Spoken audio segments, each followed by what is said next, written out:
الحمدللہ رب العالمین والصلاة والسلام علی سید المرسلین۔ خلاصۃ النحو حصہ اول الدرس الثانی عشر۔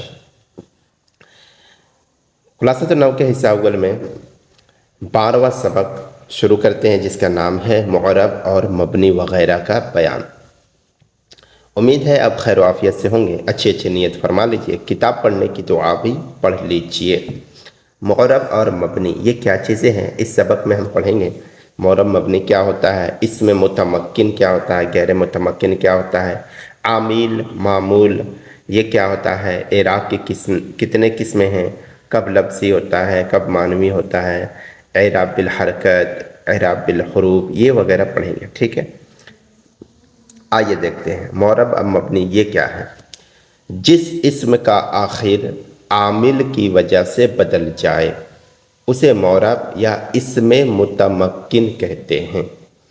اب یہاں پر غور کریں، تعریف میں جس اسم کا آخر بدلے گا، کس کی وجہ سے، عامل کی وجہ سے، ٹھیک ہے، تو اس کو کیا کہیں گے، وہ اسم کو کہ وہ اسم معرب ہے، اعراب والا ہے، اعراب کو قبول کرنے والا ہے، ٹھیک ہے۔ اس کا ایک اور نام اسم متمکن ہے۔ اب یہاں 3 مثال دیے گئے ہیں، ٹھیک ہے۔ جاء زیدن ایک مثال، رأیت زیدن 2 مثال، مررت بزیدن یہ 3 مثال ہوئے۔ یہ شروع کے 3 مثال، ٹھیک ہے، اسے یاد رکھیے گا، آگے بار بار اس مثال کا ذکر کرے گا۔ جاء زیدن، رأیت زیدن، مررت بزیدن۔ کیا دیکھتے ہیں ہم، پہلے جاء زیدن میں جاء فعل، الزیدن فاعل، فاعل ہمیشہ مرفوع ہوتا ہے، اس لیے زیدن آیا، اس پر رفع آیا ہے، ٹھیک ہے۔ رأیت زیدن، رأیت فعل، تا مضموم، فاعل، زیدن اس کا مفعول بھی ہے، تو فعل فاعل مفعول بھی۔ مفعول کیا ہوتا ہے، مفعول ہمیشہ منصوب ہوتا ہے، اس لیے زیدن یہ منصوب ہے، نصب والا ہے، زبر والا ہے، ٹھیک ہے۔ مررت بزیدن، مررت فعل، تا ضمیر، فاعل، تا مضموم، فاعل، با حرف جر اور زیدن مجرور ہے، جار مجرور سے مل کر ظرف لغو، جو جار کے بعد جو اسم آتا ہے وہ مجرور ہوتا ہے۔ مجرور جو حالت جر ہوتی ہے وہ ہمیشہ کسرہ 1 زیر یا 2 زیر سے ہوتا ہے۔ تو یہاں پر زید ایک میں ضمہ ہے، ایک میں فتحہ ہے، ایک میں کسرہ ہے۔ اب دوسری مثال دیا ہے، جاء اخوہ، رأیت اخاہ، مررت باخیہ۔ اس میں کیا معاملہ ہوا، جاء فعل، اخوہ مضاف، ہا ضمیر مضاف الیہ ملا کر اس کا فاعل، مضاف الیہ مل کر اس کا فاعل کس کا، جاء کا۔ اب اخوہ میں واو آیا ہے، ٹھیک ہے، تو یعنی اعراب کیسے بدلا، واو کے ذریعے سے۔ اسی طرح رأیت اخاہ، رأیت فعل، تا ضمیر فاعل، اخاہ مضاف، ہا ضمیر مضاف الیہ مل کر اس کا فاعل، تو اخا یہاں دیکھ رہے ہیں، اخا اس میں الف کے ذریعے سے بدلا، تو یہاں پر مفعول بن رہا ہے تو منصوب ہوا ہے الف کے ذریعے میں، اخو میں فاعل بن رہا ہے تو یہاں مرفوع ہوا ہے واو کے ذریعے سے۔ مررت باخیہ، مررت فعل، تا ضمیر فاعل، اور باخیہ بار پہ جر، اخی مضاف، ہا ضمیر مضاف الیہ مل کر بار پہ جر کا مجرور۔ تو اب یہاں دیکھیں، یہاں مجرور ہوا یعنی حالت جری میں جو ہے وہ با کے ذریعے سے ہوا ہے، اخیہ یا کے ذریعے سے، تو واو کے ذریعے سے، الف کے ذریعے سے اور یا کے ذریعے سے، ٹھیک ہے۔ یہاں اعراب بدلا ہے، تو گویا کہ یہاں اخن جو ہے یہ اعراب بالحروف ہے، اور یہاں زیدن یہ اعراب بالحرکت ہے، یہاں حرکت کو قبول کرتا ہے اور یہ حروف کو قبول کرتا ہے۔ یہ باتیں سمجھ میں آئے گی، آگے چلیں۔ اور جس اسم کا آخر عامل کی وجہ سے نہ بدلے، ادھر کیا تھا، وہ اسم جو عامل کی وجہ سے بدل جائے اسے ہم کیا کہتے ہیں، معرب کہتے ہیں، اور جو بدلے ہی نہ، ویسے کہ ویسا ہی رہے ہر حالت میں، عامل کوئی بھی آ جائے، قوی عامل آ جائے، ضعیف عامل آ جائے، کسی بھی حالت میں وہ بدلے گا نہیں، اسے مبنی کہتے ہیں یا اسم غیر متمکن کہتے ہیں۔ جیسے جاء ھذا، دوسری رأیت ھذا، اور تیسری مررتو بہذا. تینوں مثال میں آپ دیکھیں گے ہاذا، ہاذا، بہذا، تینوں میں ہاذا چینج نہیں ہوا، اگرچہ عامل بدل رہے ہیں. پہلے میں عامل جاء ہے اور ہاذا اس کا فاعل بن رہا تھا، فاعل مرفوع ہوتا ہے لیکن ہاذا ہی ہے. رأیت ہاذا، دوسرے میں رأیت عامل ہے اور یہ فاعل مفعول کو کیا کرتا ہے؟ منصوب کرتا ہے. فعل جو ہوتا ہے اپنے مفعول کو کیا کرتا ہے؟ نصب دیتا ہے. تو ہاذا اسی حالت میں ہے. مررتو بہذا، مررت فعل، تا مضمون اس کا فاعل، با حرف جر، حرف جر کا کام ہے مجرور کرنا ہے لیکن ہاذا اسی حالت میں ہے، لہٰذا یہاں پر کوئی اعراب قبول نہیں کیا. تو ہم کہہ سکتے ہیں کہ ہاذا جو ہے یہ مبنی ہے، اس میں غیر متمکن ہے. ٹھیک ہے، اب آگے چلو. عامل کیا ہوتا ہے اور معمول کیا ہوتا ہے؟ جس چیز کی وجہ سے معرب میں فاعل، مفعول یا مضاف الیہ ہونے کی صفت پیدا ہو اسے عامل کہتے ہیں. عامل ہی آنے والے لفظ کے بارے میں چاہے گا. جیسے عامل اگر فعل ہے تو آنے والا جو لفظ ہوگا عربی کا اس میں ہوگا تو وہ فاعل بنے گا یا مفعول بنے گا یا پھر مضاف الیہ ہوگا. ٹھیک ہے، یہ سب کوالٹی اس کے اندر کیسے پیدا ہوتا ہے؟ عامل کی وجہ سے. عامل جیسا رہے گا ویسا وہ بنے گا، یا عامل کو جو چاہیے وہ ویسا ہی بن جائے گا. اوپر کے مثالوں میں آپ دے سکتے ہیں جاء عالم تھا، رأیتو عامل تھا اور با حرف جر جو ہے وہ بھی عامل تھا. اور جس معرب میں یہ صفت پیدا ہو اسے معمول کہتے ہیں. تو اوپر میں آپ دیکھیں گے جس پر عامل کام کرتا ہے وہ کیا کہلاتا ہے؟ معمول. عامل کا کام ہے اپنے معمول پر عمل کرنا. ٹھیک ہے، اوپر مثالوں میں جیسے زید آیا اور اخون آیا تو یہ معمول کہلائے گا کہ زید ہی پر اعراب عمل ہو رہے تھے، بدل رہے تھے، اور اخون پر ہی. اب اعراب کیا آتا ہے؟ کہ اعراب کا سوال ہوتا ہے کہ اعراب کیا ہوتا ہے؟ تو کہتے ہیں کہ جس حرکت یا حرف سے معرب کا آخری بدلتا ہے، جس حرکت یا حرف کے ذریعے سے آخر بدلتا ہے اسے اعراب کہتے ہیں. اوپر میں زبر زیر پیش یہ چینج ہو رہا تھا عامل کے آنے کی وجہ سے، ہے نا؟ تو یہ حرکت کی بدلاؤ یہی اعراب کہلائے گا. اس کے بعد حروف کی تبدیلی جیسے اخو ہے، اخا ہے اور اخی ہے، یہ چینج ہو رہا ہے تو اسے کیا کہیں گے؟ اعراب کہیں گے. تو حرکت کا اعراب اور حروف کا اعراب.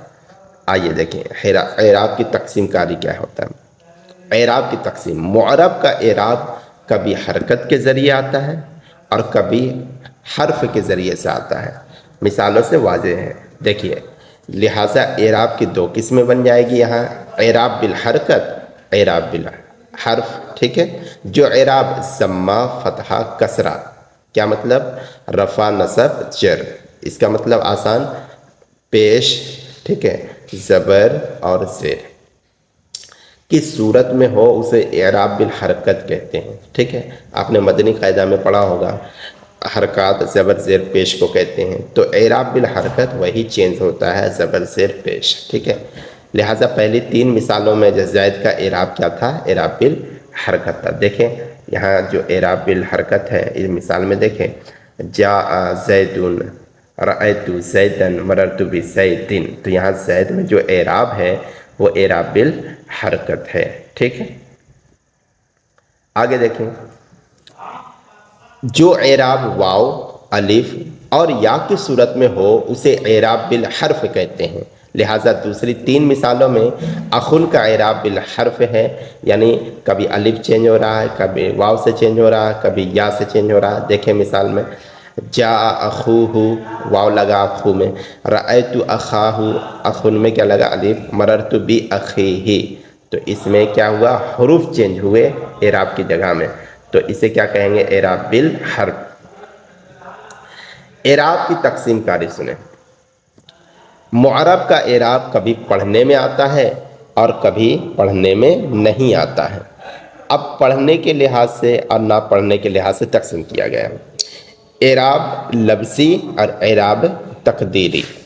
اعراب لفظی اور اعراب تقدیری. جو اعراب پڑھنے میں آئے اسے اعراب لفظی کہتے ہیں. ہاں پڑھ سکتے ہیں، لکھ سکتے ہیں اس کو، ٹھیک ہے، دیکھ سکتے ہیں، تلفظ کر سکتے ہیں، تو وہ اعراب کو کیا کہتے ہیں؟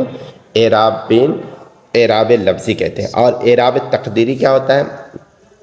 اچھا اس کی مثال پہلے گزر چکا ہے زید میں، جا زید مررت بزید، مررت رأیت زیدن و مررت بزیدن. ٹھیک ہے، تو زید کا اعراب کیا ہے؟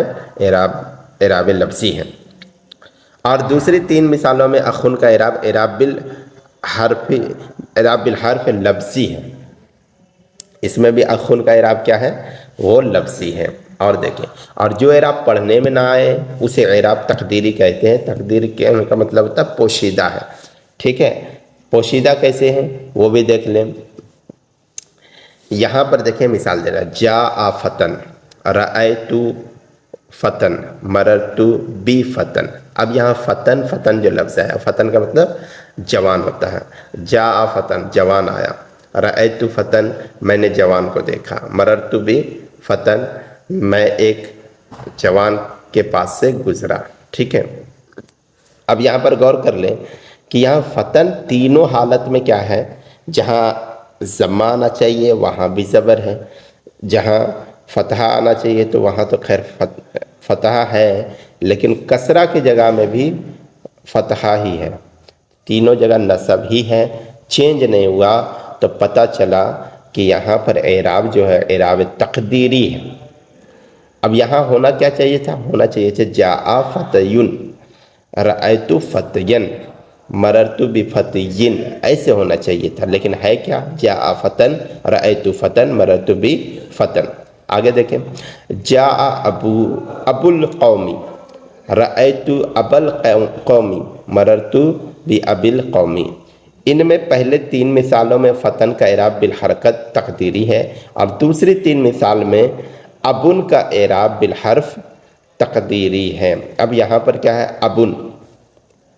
یہاں دیکھیے واو تو لکھنے میں آ رہا ہے، ابو القومی، ابل قومی، بی ابل قومی. ابل میں واو تو دکھ رہا ہے، ٹھیک ہے، ابا میں الف تو دکھ رہا ہے، اور ابی میں یا تو دکھ رہا ہے، لیکن یہاں پڑھنے میں نہیں آ رہا.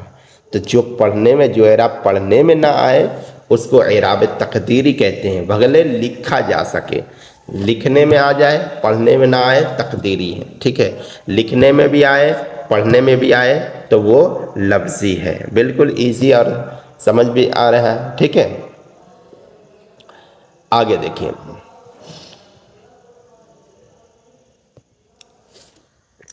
عامل کے اقسام. جو عامل پڑھنے میں آئے اسے عامل لفظی کہتے ہیں. ہاں، جو عمل کرے گا، جس کا کام ہے زبر زیر پیش ضمہ فتحہ کسرہ ڈالنا، وہ عامل کہلاتا ہے نا. اسی کی وجہ سے اعراب بدلتے ہیں. تو عامل لفظی بھی ہوتا ہے، عامل معنوی بھی ہوتا ہے. جیسے اوپر کی مثالوں میں آپ نے دیکھا، جو عامل پڑھنے میں نہ آئے اسے عامل معنوی کہتے ہیں. جیسے زید قائم، زید مبتدا، قائم خبر، مبتدا خبر سے مل کر جملہ اسمیہ خبر. اب زید کو ضمہ کس نے دیا؟ قائم کو کس نے دیا؟ تو زید مبتدا ہے، اب مبتدا کو کوئی اعراب نہیں دیتا ہے تو اس کا عامل معنوی کہلاتا ہے. ٹھیک ہے، جیسے یہاں پر دیکھیں بتا رہا ہے صرف 3 چیزوں کا عامل معنوی ہوتا ہے، صرف مانا گیا ہے، حقیقت میں اس کا کوئی عامل نہیں ہوتا ہے. ایک مبتدا، دوسرا مبتدا کی خبر، اور تیسرا ہے فعل مضارع مرفوع. ان کے علاوہ باقی تمام معمولات کا عامل لفظی ہوتا ہے. یعنی جتنے بھی آپ دیکھیں گے ان کا اس کا عامل لفظی ہوتا ہے. پڑھنے میں آئے گا، دکھنے میں آئے گا، آپ دیکھ سکتے ہیں، پڑھ سکتے ہیں کہ اس کا عمل کیا ہے. ٹھیک ہے، یہ یاد رکھیں. اب یہاں پر جو حاشیہ شاید لگا ہوا تھا، اس حاشیے کے بارے میں ہم لوگ جانتے ہیں کہ کیا ہے یہ. اچھا، حاشیہ نہیں ہے، چلیے حاشیہ نہیں تھا. امید ہے اس سبق کو آپ سمجھ گئے ہوں گے، اور اس سبق کو مشق کیجئے. بہت امپورٹنٹ سبق ہے، اور عامل اور معمول کا علم نہیں ہوگا تو آپ پورے عربی کو اچھی طریقے سے نہیں سمجھ سکیں گے. اعراب میں غلطیاں آئے گی، اور عبارت میں پڑھنے میں وہ عربی عبارت، وہ عربی لائن، سینٹنس، جملہ پڑھنے میں بہت دقت آئے گی جس میں زبر زیر پیش نہیں ہوتا ہے، اور ہوتا بھی ہے تو پھر آپ عامل اور معمول نہیں پکڑ پائیں گے جب تک یہ سبق آپ بخوبی سمجھ نہ لیں. ٹھیک ہے، ہمارے چینل کو زیادہ سے زیادہ دوسروں تک پہنچائیے، اور امید ہے ویڈیو سمجھ میں آ رہا ہوگا، پڑھائی سمجھ میں آ رہی ہوگی۔ جو کچھ سمجھ میں نہ آئے کمنٹ میں ضرور کہیے۔ اللہ تبارک و تعالیٰ آپ کو خوش رکھے۔ ہمارے چینل کا نام ہے علم ہی کامیابی ہے۔